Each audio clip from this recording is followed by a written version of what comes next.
It's the WMAY morning news feed, and one thing we've been tracking for months, if not years, is the idea of a sports complex near the Legacy Point Shopping Center.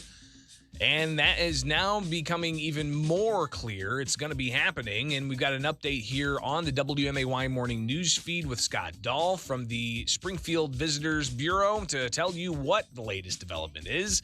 Scott, we've been talking with you off and on for months about this, if not for years, it seems like. So, of course, it's moving forward with the city giving its thumbs up on some of the project. And now we've got a big announcement coming from Shields, which is right there in that area.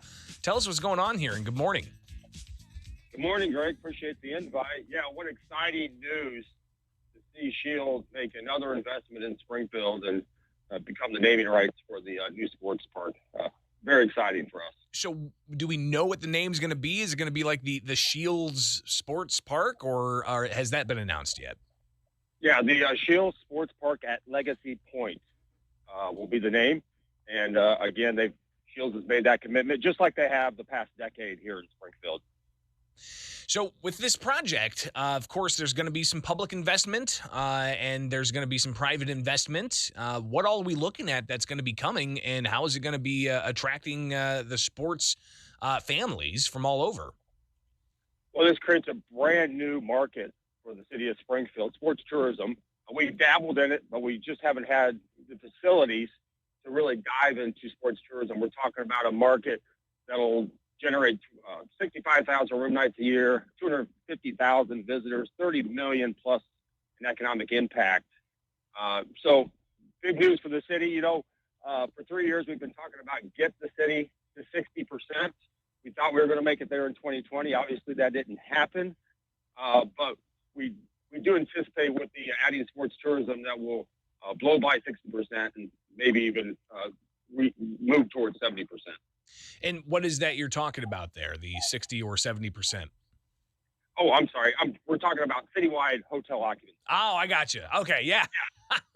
So what's it typically at though? Just to give us kind of a barometer here of just how much of an increase that could be. So for the past 20 years or so, we've gone between 50 and 55%, generally where we land. So automatically with sports tourism, we're looking at a 4 percentage point increase. So that really gets us right at that 6%. And then everything else that we're adding, the conventions that we had on the books for 2020 that we moved to future years, really gets us to a point that we can add an additional 10 points of occupancy. And just so you understand, for each point we add, that's about $100,000 to the city of Springfield. Wow. So you can see how that economic impact can quickly add up to tens of millions of dollars a year if they have continued sports events at the now named Shields Sports Complex at Legacy Point. So exciting news. We're talking with Scott Dahl from the Springfield Convention and Visitors Bureau. He's the director. He's been helping spearhead this effort through the city council. And Scott, one thing that you talked about whenever this was brought up months ago was, you know, we're still in the pandemic, but in the highest parts of the pandemic, it seemed that one of the things that kept going on, even as schools were remote, even as a lot of businesses were not having their workers come in, you still saw parents go even out of state to take their kids to sporting events. How can we translate that to ensure that we have a vibrant sporting complex, even in the middle of a pandemic? Yeah, you're right, Greg. Absolutely. The sports market continued through the pandemic. Certainly families and teams were continuing to travel. We had tighter restrictions in Illinois, and that's something we'll have to look at. Hopefully we won't have to go through another pandemic, but we'll take a look at that down the road. But this, again, creates that other market besides Lincoln and Route 66 for us. And I have to tell you, what an amazing team effort from Mayor Langfelder to Alderwoman DeCenso to the Growth Alliance to the Springfield Hotel Lodging Association, Chamber of Commerce. I mean, this was a team effort. And sure, we have a few steps to go to get to the finish line, but this really moves us forward.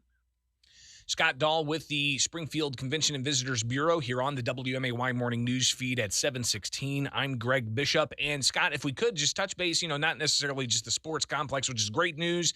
We'll see that advance and the economic impact it could have with a potential opening date sometime in 2023. And that's going to have what, like baseball diamonds. You've got some soccer fields and some indoor type of operations as well, and it's going to come about in different phases. So we'll stay updated on that. But when it comes to the general convention space in Springfield, of course, 2020 was a horrible year with limits on how many people could gather and a lot of businesses doing a lot of remote meetings and whatnot. But are we seeing a rebound of conventions, and how quickly of a rebound do you think that we're going to ultimately see here? 2022 is looking very good for us. We saw a glimmer in 2019 from June through October. We were running 2019 levels, really driven by domestic leisure travel. We expect that to continue. So do the experts. So when we add our conventions in there, and we need to have a spring convention season. We've lost two of them, and that's our main convention season. We add in the conventions that we moved from 2020 and start coming back in 22. We're looking at 2019 pre-pandemic levels in 2022. Well, we'll definitely connect again to talk more about that. I appreciate you taking the time with us with the exciting news about the Shields Sports Complex at Legacy Point, the new naming rights given to Shields. And does that come with like a yearly investment from Shields, or how does that work out? There is a significant investment by Shields, and we so appreciate Shields and their board of directors. And again, I appreciate their 10 years, and I think this really extends us out another 20 years, which is very exciting. So that's what we're looking towards, and can't wait to bring families to town, new families to town, and teams to town. And do we know how much the investment was from Shields by chance? I know it was significant. I'll put it that way, Greg. It was significant. And again, appreciate Shields for all they're doing. Right on. All right. Well, Scott, we'll definitely stay in touch on this and other issues impacting tourism and conventions in Springfield, because we've got a vibrant community that's very welcoming, and looking forward to seeing business get back to usual. Scott, have a great morning. Appreciate you reaching out. Thanks, Greg. Happy holidays. You too. It is the WMAY morning news feed, now 7:19.